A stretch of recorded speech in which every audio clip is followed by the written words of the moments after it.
What if the reason you can't sit in silence is because you've never met who you really are without the noise? Think about it. When was the last time you sat alone, truly alone, without checking your phone, without waiting for someone to message you, without needing to be wanted by anyone? In today's world, silence is treated like a curse. If you're not texting, you're not loved. If you're not being seen, you're invisible. If you're not being wanted, you're irrelevant. But what if this is the great? We've been sold the idea that desire is connection, that being desired equals being alive. But behind this desire is a shadow, a hunger that never ends, a fear that no one talks about. The fear of vanishing when the eyes of others are gone. That's why we post more when we feel unloved. That's why we swipe endlessly hoping someone will swipe back. That's why we stay in conversations that drain us, just to avoid the sound of our own soul whispering, "This isn't love." This is the shadow of desire. It's not lust. It's not pleasure. It's the ache to be seen, because we never learned how to see ourselves. And here's the rebellion: silence. Yes, silence. Not as escape, but as confrontation. Not as absence, but as awakening. When a woman deletes the dating apps and sits with her own breath, when a man walks away from shallow attention and chooses stillness over stimulation, they're not lonely. They're breaking the spell. Carl Jung called it the confrontation with the shadow, the hidden part of us society never taught us to love. And the truth is, this confrontation doesn't happen in noise. It happens in silence, in stillness, in solitude. Not the kind that isolates, but the kind that liberates. It starts subtle. A few days without dating apps. Fewer messages sent. A growing disinterest in performing for attention. You think you're okay, maybe even proud of yourself. "I'm choosing me," you whisper. But then, silence answers back, and it doesn't feel empowering. It feels terrifying. You reach for your phone out of habit. You want to check if someone noticed your absence. You wonder if your silence made you invisible. This is the moment the rebellion begins, not outside, but within.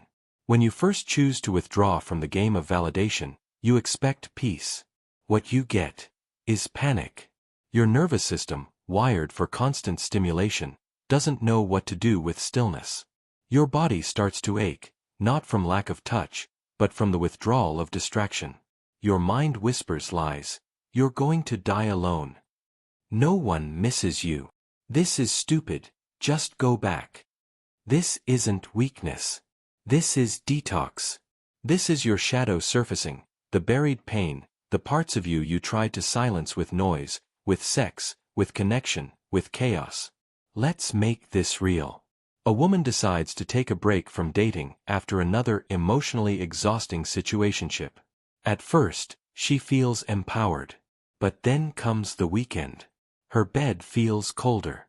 Her evenings feel longer. She sees couples on social media and the ache returns. She opens the app again, but something in her hesitates.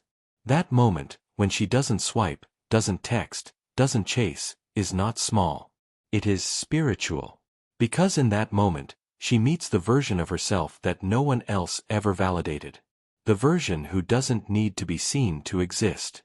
Carl Jung warned us, everything that irritates us about others can lead us to an understanding of ourselves. But here's the twist: when we remove others, we're forced to face ourselves without the mirror. That's when the shadow speaks. It says, "You don't know how to be with yourself." And it's right. Most of us have never truly been alone. We've always been orbiting someone else's gravity, romantic, social, digital.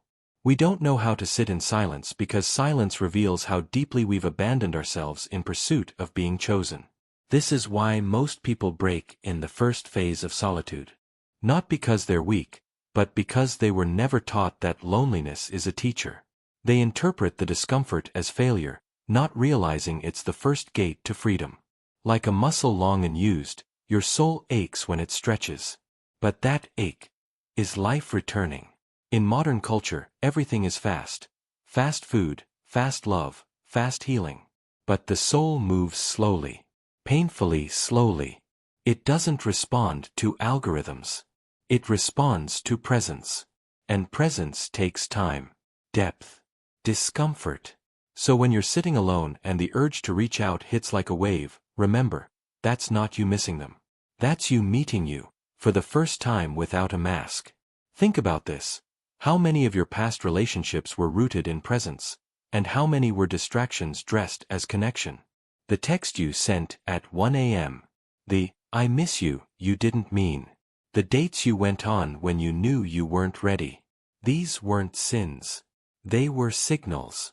Signs that your shadow was aching to be seen. And every time you ran from that ache, you denied yourself the portal.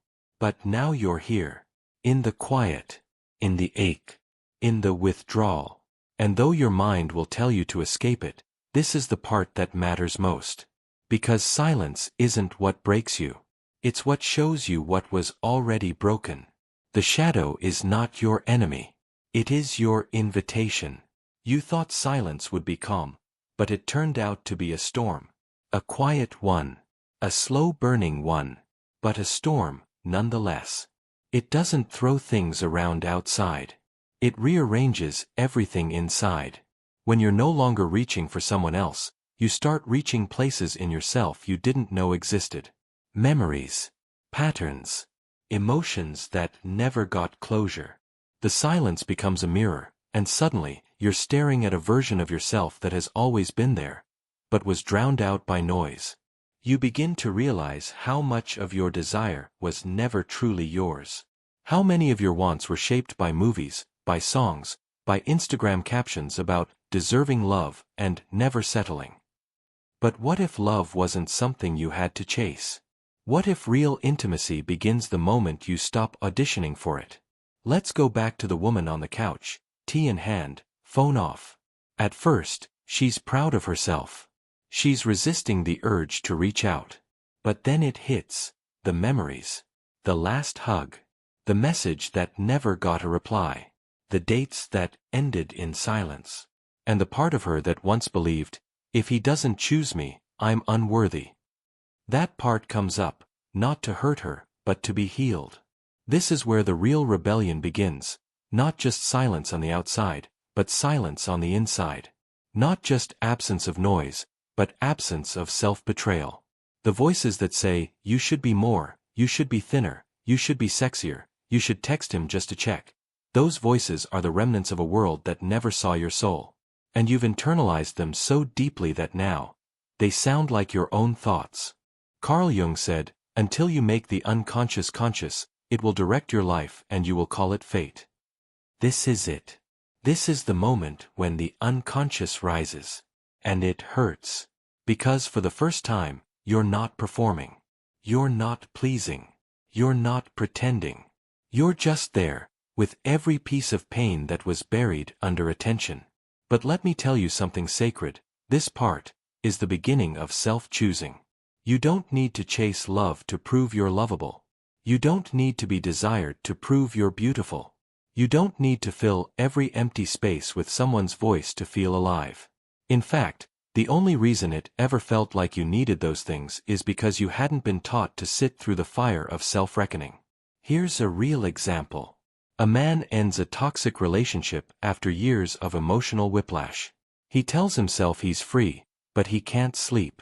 He replays her voice, her scent, her chaos. He opens old messages. He even writes a text, but doesn't send it. Why? Because he knows, sending it won't bring her back. It'll only bring him back to the version of himself who tolerated emotional starvation just to not be alone. And he's done being that version. He walks outside, barefoot in the cold. He breathes deep. He cries. But he doesn't run. That moment, that raw, unfiltered moment, isn't weakness. It's rebirth. You see, silence doesn't just break the pattern. It reveals the pattern. It shows you all the times you were willing to shrink just to stay connected. And the part of you that stayed silent for too long, the soul, is finally speaking. Not in words, but in knowing. This is why silence is the most radical rebellion. Not because it's glamorous, but because it strips you. It removes every mask, every script, every illusion. It leaves you face to face with yourself. And the truth is, most people don't want to meet themselves. They want to be seen, but not by themselves. They want to be loved, but not by the parts of them they've buried. But if you stay in the silence long enough, something miraculous happens. You begin to see those buried parts not as shameful, but as sacred. The girl who begged to be chosen. The boy who kept performing. The woman who dimmed her light to make someone else comfortable. The man who stayed when he knew he was breaking. They weren't weak. They were surviving. They were doing their best in a world that taught them their worth depended on someone else's gaze. And now, in this silence, you get to do what no one else could do for you. You get to choose yourself. You thought silence would be calm, but it turned out to be a storm. A quiet one. A slow-burning one. But a storm, nonetheless. It doesn't throw things around outside. It rearranges everything inside. When you're no longer reaching for someone else, you start reaching places in yourself you didn't know existed. Memories. Patterns. Emotions that never got closure. The silence becomes a mirror, and suddenly, you're staring at a version of yourself that has always been there, but was drowned out by noise. You begin to realize how much of your desire was never truly yours. How many of your wants were shaped by movies, by songs, by Instagram captions about deserving love and never settling. But what if love wasn't something you had to chase? What if real intimacy begins the moment you stop auditioning for it? Let's go back to the woman on the couch, tea in hand, phone off. At first, she's proud of herself. She's resisting the urge to reach out. But then it hits, the memories. The last hug. The message that never got a reply. The dates that ended in silence. And the part of her that once believed, if he doesn't choose me, I'm unworthy. That part comes up, not to hurt her, but to be healed. This is where the real rebellion begins, not just silence on the outside, but silence on the inside. Not just absence of noise, but absence of self-betrayal. The voices that say, you should be more, you should be thinner, you should be sexier, you should text him just to check. Those voices are the remnants of a world that never saw your soul. And you've internalized them so deeply that now, they sound like your own thoughts. Carl Jung said, until you make the unconscious conscious, it will direct your life and you will call it fate. This is it. This is the moment when the unconscious rises. And it hurts. Because for the first time, you're not performing. You're not pleasing. You're not pretending. You're just there, with every piece of pain that was buried under attention. But let me tell you something sacred, this part is the beginning of self-choosing. You don't need to chase love to prove you're lovable. You don't need to be desired to prove you're beautiful. You don't need to fill every empty space with someone's voice to feel alive. In fact, the only reason it ever felt like you needed those things is because you hadn't been taught to sit through the fire of self-reckoning. Here's a real example. A man ends a toxic relationship after years of emotional whiplash. He tells himself he's free, but he can't sleep. He replays her voice, her scent, her chaos. He opens old messages. He even writes a text, but doesn't send it. Why? Because he knows, sending it won't bring her back. It'll only bring him back to the version of himself who tolerated emotional starvation just to not be alone. And he's done being that version. He walks outside, barefoot in the cold. He breathes deep. He cries. But he doesn't run. That moment, that raw, unfiltered moment, isn't weakness. It's rebirth. You see, silence doesn't just break the pattern. It reveals the pattern. It shows you all the times you were willing to shrink just to stay connected. And the part of you that stayed silent for too long, the soul, is finally speaking. Not in words, but in knowing. This is why silence is the most radical rebellion. Not because it's glamorous, but because it strips you. It removes every mask, every script, every illusion. It leaves you face to face with yourself. And the truth is, most people don't want to meet themselves. They want to be seen, but not by themselves. They want to be loved, but not by the parts of them they've buried. But if you stay in the silence long enough, something miraculous happens. You begin to see those buried parts not as shameful, but as sacred. The girl who begged to be chosen. The boy who kept performing. The woman who dimmed her light to make someone else comfortable. The man who stayed when he knew he was breaking. They weren't weak. They were surviving. They were doing their best in a world that taught them their worth depended on someone else's gaze. And now, in this silence, you get to do what no one else could do for you. You get to choose yourself. Awakened beneath it. A new kind of presence. A presence that isn't built on being desired, praised, or wanted, but on being. Simply, deeply, unapologetically, being. This is the moment when the shadow stops being a threat and starts becoming a teacher. When you stop asking, why did they leave? And start asking, why did I leave myself to be with them? That question doesn't just open your eyes, it cracks your soul open. And through that crack, the light gets in. The light of self-awareness. Of radical truth. Of remembering that your value was never lost.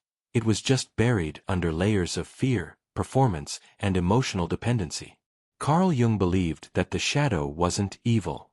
He said, the shadow is a moral problem that challenges the whole ego personality, for no one can become conscious of the shadow without considerable moral effort. And here you are, choosing not to run, but to face it. That effort alone makes you powerful beyond measure. Because most people will avoid the shadow their entire lives. But you're walking with it. And in doing so, you're becoming someone the world doesn't know how to handle. Someone who is no longer afraid of herself. Let's look at a real example. A woman who used to be addicted to male attention begins a year of celibacy, not as deprivation, but as devotion. She journals, she meditates, she cries. At first, she feels invisible. But by month 3, she starts to glow. People ask, what skincare are you using? But it's not her skin. It's her frequency. She's no longer leaking energy trying to be liked. Her presence is now rooted in truth. She's not playing the game. And because of that, she becomes magnetic, not in a way that screams, look at me, but in a way that whispers, I see myself. And that's the most attractive energy there is. This glow isn't about superiority.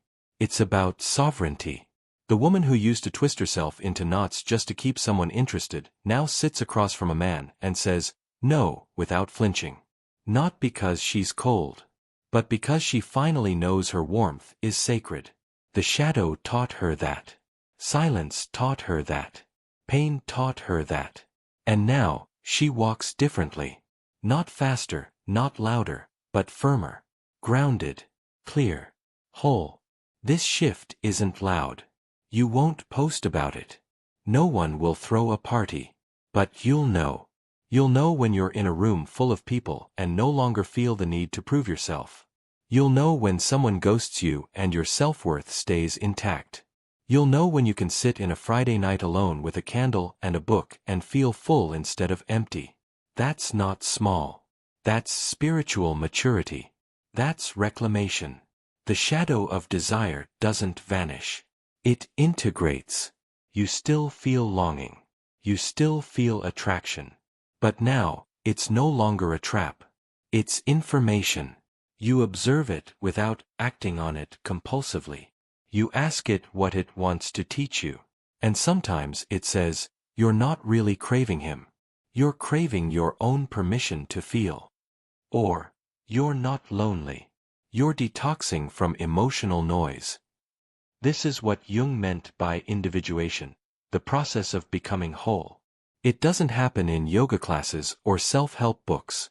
It happens in the raw, lonely, trembling hours when you choose to stay with yourself no matter what. And here's the beautiful irony. The more you root into your silence, the more you begin to hear life again. The wind speaks. The leaves shimmer. Your breath feels like poetry. Your body stops being a battlefield and becomes a temple. Not because it's perfect, but because it's finally yours. Here's the truth that breaks you open. What you thought was love was often escape. what you called desire, was often a cry for safety. Not physical safety, but emotional belonging. All those times you said, I just want to feel close to someone, what you really meant was, I want to feel close to myself, but I don't know how to get there without someone else's gaze. That's not weakness. That's programming. That's centuries of being told you are not whole until someone chooses you. And now, the silence you sit in feels like starvation, but it's really a detox. The addiction isn't to a person. It's to the feeling of being needed, wanted, seen. The illusion wasn't that they didn't love you. The illusion was thinking their love would ever complete you. That's the real heartbreak. And also, the real liberation. Carl Jung said, people will do anything, no matter how absurd, to avoid facing their own soul. And this is why we chase. We chase lovers. We chase praise. We chase attention. Because the idea of sitting with ourselves, unvalidated, unnoticed, unchosen, terrifies us. It's easier to chase someone unavailable than to turn inward and ask, why do I only want what won't stay? The answer is sharp, because deep down, a part of you still believes you don't deserve consistency. You've mistaken chaos for chemistry, longing for love, drama for depth. But silence clears that up real quick. Picture this, a man sits in a cafe, scrolling through old texts. He misses her, or so he thinks. What he really misses is the feeling of being wanted when he didn't even want himself. He remembers the high, not the crash. The touch, not the confusion. He doesn't miss her. He misses escaping himself. And this is where silence becomes radical. Because it says, stop running. Sit. Listen. Feel it all. You realize that so much of what we call romantic connection is just a shared coping mechanism. Two people distracting each other from their own healing. But when you step away, when you stop feeding the loop, you don't just become single. You become sovereign. You no longer say, I miss him, or I need her. You say, what did that relationship reveal about what I still believe I lack? And that question shifts the entire story. You stop being the victim of heartbreak and become the curator of your healing. You no longer chase closure from someone else, you become the one who closes the chapter. Not with bitterness, but with reverence. You thank them, not for loving you, but for showing you where you forgot to love yourself. This isn't just philosophy. It's personal. It's real.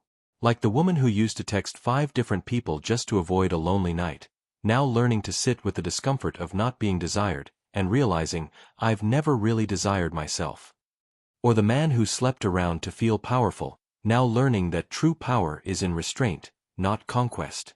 These aren't abstract ideas. They're spiritual awakenings disguised as heartbreak. And then comes the moment. The moment you stop longing. Not because you're numb, but because you're full. Not because you've given up on love, but because you've finally come home. And in that inner home, there's peace. Not perfection. Not constant happiness. But peace. A steadiness that doesn't sway every time someone walks in or out of your life. That's the power silence gives you. You begin to understand that intimacy isn't built on shared nights. It's built on shared truth. And the most intimate relationship you'll ever have is the one where you no longer betray yourself to be loved. That's rebellion. That's alchemy. That's what happens when you face the shadow and don't run. It's subtle. So subtle, you almost miss it. One day, you wake up and realize you're not waiting for a message anymore. Not hoping for the past to make sense. Not craving validation from the one who left. You're just here, breathing, at peace. The silence hasn't changed. You have. And that's the moment of real rebellion. Because now, you choose the silence. You no longer endure it. You embody it. Not as absence, but as essence. As ritual. As home. You no longer see it as the absence of love, but the presence of something deeper. A connection with yourself so fierce, so clear, it doesn't need to be seen to be real. Carl Jung said, the privilege of a lifetime is to become who you truly are. And this silence, it's not a void. It's a mirror. A forge. A sacred space where you stopped being the version of yourself that begged for crumbs, and started becoming the woman, the man, the soul who no longer asks to be chosen. Because you have chosen yourself. This transformation isn't loud. It doesn't scream success. It doesn't come with applause. But it carries a power that rattles the world around you. People sense it. They don't know what changed, but they feel it. You walk differently. You speak more slowly. You no longer try to prove, to impress, to win. There's no hunger in your energy, only presence. Because now, you don't chase love. You become it. And yes, desire still lives in you. But it has changed shape. It's no longer that burning, restless ache. It's a warm, glowing ember. Grounded. Sovereign. A desire that says, I know who I am. I know what I carry. I am not afraid to want, but I will never again want what diminishes me. You start to feel joy in the small things again. You light a candle, not for someone else, but for yourself. You wear perfume because it makes you feel alive, not because you want to be noticed. You walk into a room not scanning for someone to lock eyes with, but for a moment of inner stillness. You realize that solitude isn't punishment. It's prayer. And this is what the world never told you, that the most radical love story isn't the one where someone chooses you, it's the one where you finally choose yourself and never abandon her again. The woman who once stayed up at night wondering why he stopped calling now stays up writing poetry, painting, praying. The man who once felt powerless after being ghosted now moves with purpose, grounded in his own worth. They are no longer defined by who walked away, but by what they walked into, their own light. You see, the shadow of desire never really disappears. It evolves. It stops being your master and becomes your compass. You still feel drawn to others, but now, from fullness, not from lack. You can love, but you don't lose yourself in it. You can connect, but you don't collapse. You can surrender, but never shrink. And when someone new enters your life, they meet a different you. A you that isn't desperate to be understood, but curious to understand. A you that doesn't need promises, because presence is enough. A you that doesn't ask, will you stay? But silently knows, if you go, I won't lose me. That's what silence gives you. Not numbness. Not withdrawal. But clarity. The clarity to see who you are when no one is watching. The courage to stay when your inner child is screaming for distraction. The commitment to hold your own hand before reaching for another's. And now, as you stand here, in this quiet power, in this sacred pause, you realize you've crossed a threshold. You are no longer surviving heartbreak. You are no longer recovering from rejection. You are no longer lost in longing. You are found. Not by anyone else, but by the only one who matters. You. This is the gift of the shadow. This is the revolution of silence. And this, right here, is the most radical rebellion in a world addicted to noise, a woman who chooses stillness. A man who doesn't chase. A soul that remembers, it was never broken. Only buried. Look around, everything is screaming for your attention. Notifications. Comments. DMs. Stories. Likes. It's endless. The algorithm is engineered to keep you on edge, to make sure you're never alone with yourself long enough to actually meet your soul. And that's not accidental.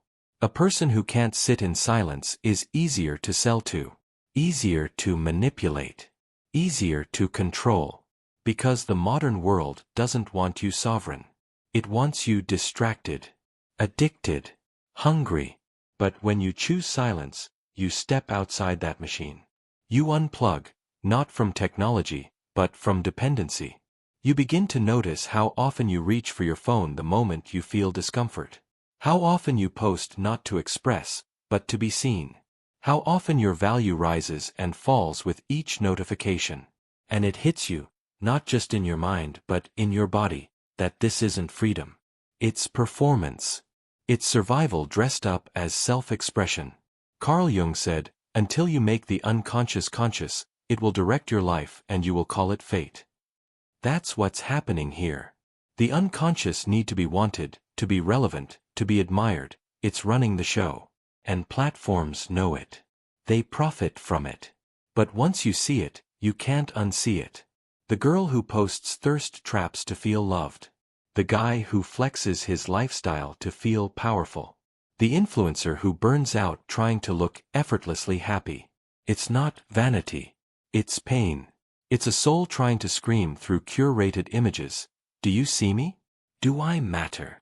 But when you choose silence, real silence, you stop screaming. You start listening. Not to the outside world, but to the one within. And at first, it's not romantic. It's raw. You might feel lost, disconnected, irrelevant. But that's the medicine. That's the detox. You're not actually disappearing. You're dissolving the persona you created just to survive. And beneath it, something real. Something ancient. Something wild. You remember that before the world taught you how to be wanted, you knew how to be whole. Before you needed to be followed, you simply followed your own truth. This is why silence is rebellion. Because it's not passive. It's radical. It's not shrinking. It's recentering. When you stop posting for a while and no one checks in, it stings. But then it liberates. Because you realize, I don't exist to be consumed. I exist to be. When you don't get invited and the FOMO hits, you feel small. But then it lifts. And you feel peace. Because now, your worth isn't held hostage by who includes you. It belongs to you. Fully.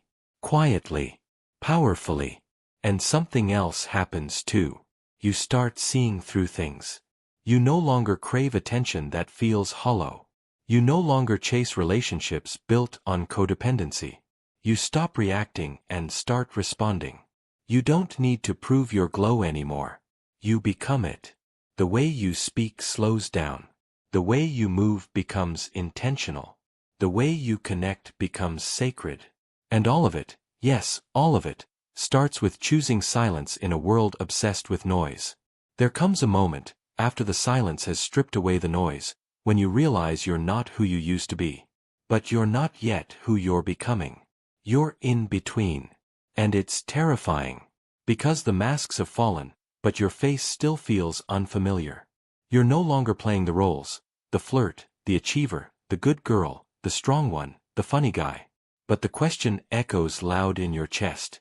If I'm not any of those, then who am I? And for a while, the world responds with indifference. The people who once cheered you on fall silent. The invitations stop. The phone doesn't ring. And suddenly, you don't fit anywhere. Not in your old relationships, not in your social circles, not even in the mirror. You've stepped out of the performance, but the stage is still there, expecting you to return, to say your lines, to entertain. But this time, you can't. Not because you don't want to, but because you've tasted something too real. Silence has done its work. You've seen behind the curtain. And now, pretending feels like betrayal. Carl Jung called this the death of the persona. The moment you stop identifying with the social mask you've worn your entire life. It's not comfortable. In fact, it's excruciating. Because for years, that mask protected you. It helped you survive. It got you love. Or at least, what looked like love. And now, removing it feels like exposing raw skin to cold wind. You feel everything. The rejection. The doubt. The loneliness. But for the first time, it's yours. Not filtered through someone else's gaze. Not edited to be liked. Just truth. And truth, even when it hurts, sets you free. The irony is, the moment you stop performing is the moment you become invisible to the people who only knew how to love your mask. They don't know what to do with your silence. Your stillness. Your softness. Your depth. Because they were never really in love with you. They were in love with the version of you that played into their story. And now that you've stepped out, they look confused. Or worse, annoyed. But here's what no one tells you. that discomfort is your liberation. Their confusion is confirmation. You're no longer feeding the machine. You're no longer shrinking to fit. You're expanding. Quietly. Radically. You begin to find beauty in being misunderstood. Power in not explaining yourself. Freedom in not belonging. And the loneliness that once crushed you begins to soften, because now, it's not emptiness. It's space. Space to hear your own thoughts. Space to rediscover joy without an audience. Space to feel what's real, not what's expected. You start to understand that being misunderstood isn't failure, it's evidence of your growth. Because people who haven't faced their own shadows will always fear yours. They'll say you've changed, and you have. They'll say you're distant, but really, you're just closer to yourself. They'll say you've become cold, but the truth is, you've stopped burning for those who never kept you warm. This is the wilderness of selfhood. No maps. No guarantees. Just presence. And in that wilderness, you begin to sense something sacred, something not loud, not showy, but steady. A groundedness that doesn't need approval. A soul that no longer begs to be seen. A presence that doesn't ask to be loved, it radiates love. And when people approach now, they meet someone different. Not guarded, but clear. Not jaded, but awake. Not bitter, but boundaried. And that clarity scares those still lost in performance. Because the moment you stop needing attention, you become magnetic. When you stop begging for love, you start attracting real connection. When you stop performing, your silence becomes your power. And that, right there, is the revolution. You don't come back to the world the same. After the silence, after the solitude, after the collapse of every version of yourself that was built to be accepted, you return, quieter but more powerful, softer but more grounded. You no longer walk into a room wondering who will see you. You walk in knowing you see yourself. You're not waiting for validation to crown your worth. You've already claimed it in the stillness. You wear your truth like armor, invisible but undeniable. And people feel it. Some will be drawn to you. Others will be intimidated. But no one will be able to ignore the weight of your presence. You've become the woman, or the man, who no longer flinches at absence. Who no longer trembles at rejection. Who no longer chases love like a starving child, because you've finally fed your soul something real. Carl Jung said, wholeness is not achieved by cutting off a portion of one's being, but by integration. And now, every shadow you once feared, every wound you tried to hide, has become a part of your strength. You no longer deny the parts of you that were needy, insecure, afraid. You've sat with them, held them, listened. And in doing so, you've alchemized them. They don't disappear, but they no longer rule you. You're no longer reactive. You're responsive. You don't confuse chemistry with connection. You don't confuse attention with affection. You don't confuse being needed with being loved. You know better now. And because of that, you choose differently. You start to speak slower, not because you doubt your voice, but because you honor it. You listen more, not because you don't have something to say, but because you value what's being said. You no longer jump at the first sign of interest. You wait. You observe. You watch not just how someone talks to you, but how they sit with their own silence. Because now, you know, someone's relationship with their own emptiness tells you everything about how they'll love you. And when love does come again, and it will, it meets you at a higher frequency. Not rushed. Not frantic.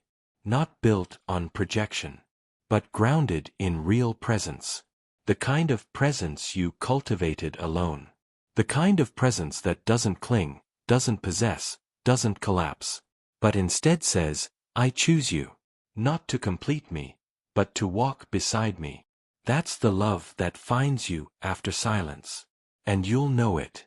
Because it won't demand that you shrink. It will make room for your fullness. This is why silence was never emptiness. It was expansion. A sacred pause before the symphony. A clearing of the noise so the truth could echo. You realize now that you didn't lose anything in your time alone. You gained everything. You didn't miss out on life. You met your life, your real one, for the first time. And now, when you laugh, it comes from a deeper place. When you cry, it doesn't feel like weakness, it feels like freedom. When you say no, it's not anger, it's clarity. People may still not understand. They may say you've changed, that you're distant, that you're not who you used to be. And they're right. You're not. You're not here to be consumed. You're here to be.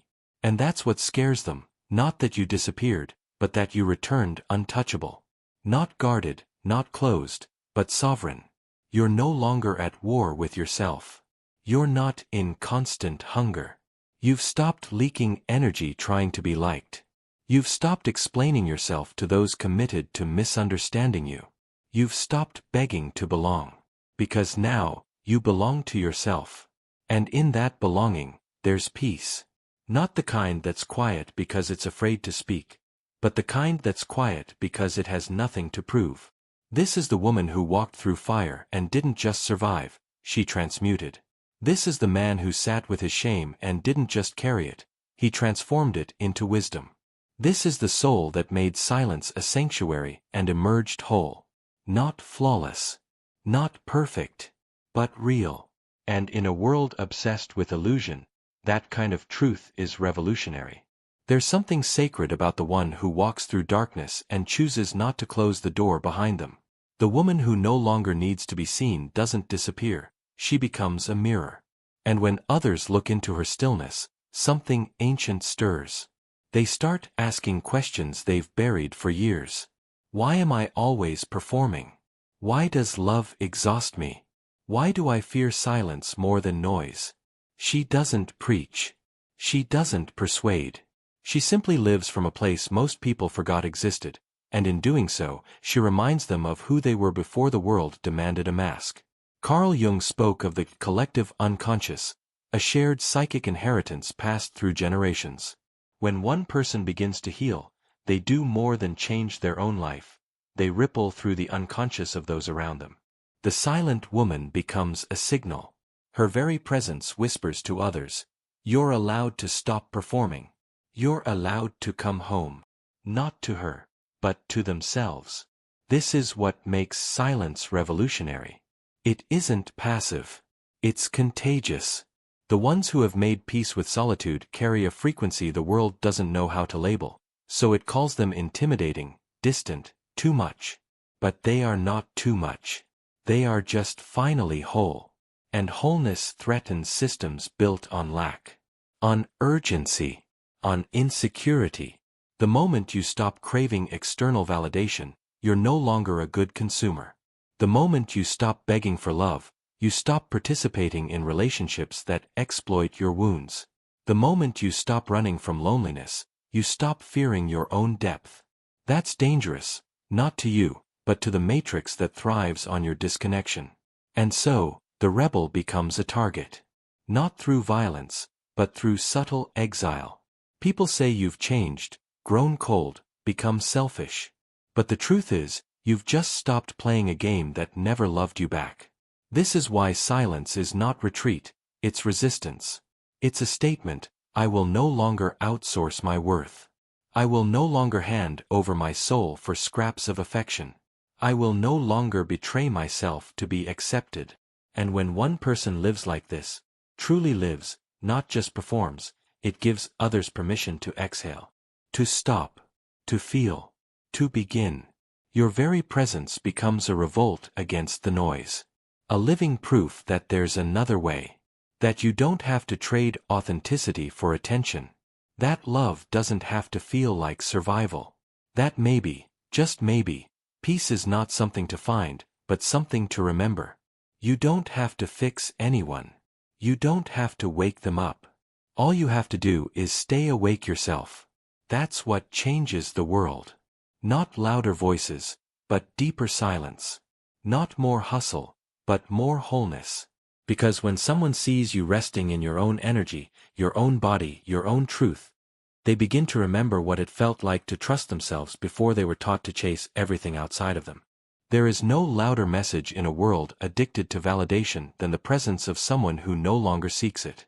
When you choose silence over spectacle, stillness over stimulation, presence over performance, you become ungovernable. Not in a defiant way, but in a way that says, I know who I am, and I no longer need you to confirm it. That kind of soul cannot be bought, cannot be seduced by empty promises, cannot be manipulated by scarcity. Because she no longer needs to be chosen, she has already chosen herself. And that, in itself, becomes a lighthouse. For the ones who are drowning in false connections. For the ones exhausted from seeking. For the ones who have tried everything except turning inward. You become, simply by living, a message. It's okay to stop running. It's okay to sit in the discomfort. To stop fixing. To stop explaining. To stop hiding. To stop playing the role that makes you lovable but slowly kills you inside. Carl Jung said, the privilege of a lifetime is to become who you truly are. And you, yes, you, by choosing silence, by walking away from performative relationships, by listening to your own soul instead of the world's noise, are living that privilege. Even when it's hard. Even when it's lonely. Even when no one claps for you. And slowly, others begin to notice. Not just what you say, but how you hold your own gaze. How you no longer seek to be filled. How you pause before you respond. How you say no without guilt. How you don't chase, don't prove, don't beg. They sense something has shifted. And while many will still choose the noise, a few will stop. Will sit. Will wonder. And that's how it begins. You didn't change the world with a speech. You changed it with a presence. With a pause. With a decision to be real, when everything around you screamed, be liked. In a culture where everyone is performing, authenticity is rebellion. In a world that thrives on your hunger, wholeness is radical. In a system that profits from your confusion, clarity is dangerous. So no, your silence is not empty. It is a portal. A protest. A prayer. And most of all, it is a seed. Not just for you, but for everyone watching you silently bloom. So now, I ask you this. When was the last time you truly sat with yourself, with no music, no screen, no conversation, just silence? Not the silence of waiting. Not the silence of loneliness. But the kind of silence that feels like standing on the edge of something vast and ancient, something that has been calling you for years. Maybe that silence scares you. Maybe it feels too empty. But what if it's not empty at all? What if it's everything you've been looking for? Beneath the noise, the desire, the roles, the performances. What if your soul has been whispering, come home, and all it needs is for you to stop running? If something inside you stirred while watching this, if a part of you recognized yourself in the story, in the stillness, in the sacred rebellion, then don't let the noise pull you back. Pause. Breathe. Listen. Not to me. To you. To that part of you that's deeper than identity, stronger than longing, quieter than words. Because that's the part that's real. That's the part that's free. That's the part that has always known who you are. Leave a comment if this touched something in you. Share this with someone who's ready, not just to hear it, but to feel it. And if you're walking this journey of awakening, of inner rebellion, of becoming whole in a world that profits from your fracture, then subscribe. Stay with us. We're not building a following. We're cultivating a quiet revolution. Word by word. Video by video. One awakening soul at a time. Because sometimes, the most radical thing you can do is listen.